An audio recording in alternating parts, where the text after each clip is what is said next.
Hey guys, today we're going to talk about how to avoid rusting out your brain, okay?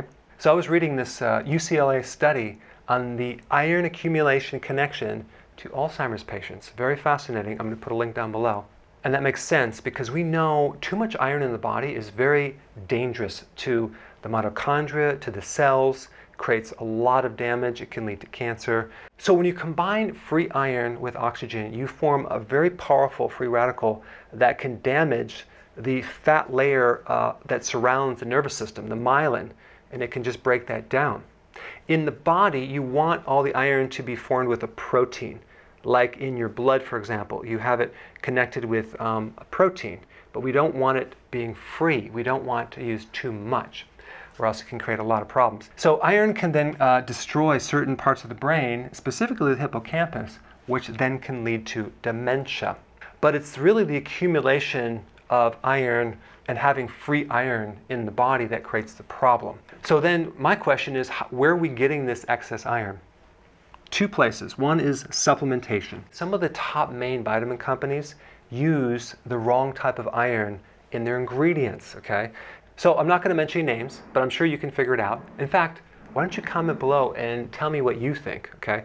But it's the type of vitamins that you would get from GNC or the drugstore. They're not food-based, okay? And you pick up the bottle and they're really heavy because they have a ton of calcium carbonate and they have metals and they have synthetic vitamins.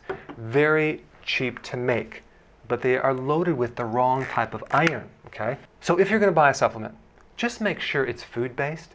If your parents are buying supplements or your grandparents, look in their cupboard and make sure it comes from actual food. Just read the ingredients and see what it's made from.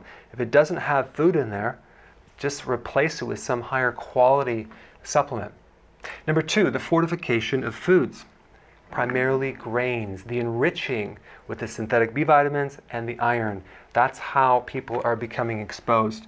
So, of course, if you're doing healthy keto, you're not going to be consuming grains, so you have nothing to worry about. But, you know, your parents, your grandparents could unknowingly be consuming excess iron from the fortification of foods. So check out the link below. And if you do have problems with Alzheimer's, okay, or dementia, and you find you have accumulation of iron in the body, the question is, how do you get it out? I would recommend taking something like a chelator, which basically naturally combines with iron and pulls it out safely. The best natural chelator is phytic acid in the form of IP6, okay? You can get this from the health food store. I don't have any brand names. Just look up IP6, and this is what you'd want to take to help neutralize iron, get it out of the body safely, so we can actually protect ourselves against excess iron. Thanks for watching. So we've been getting a lot of success stories, but I don't have your success story yet. So click the link down below and upload your before and after. I want to actually hear about your success story. I want to see your before and afters. And every week we do featured success stories. So click the link down below and share your success.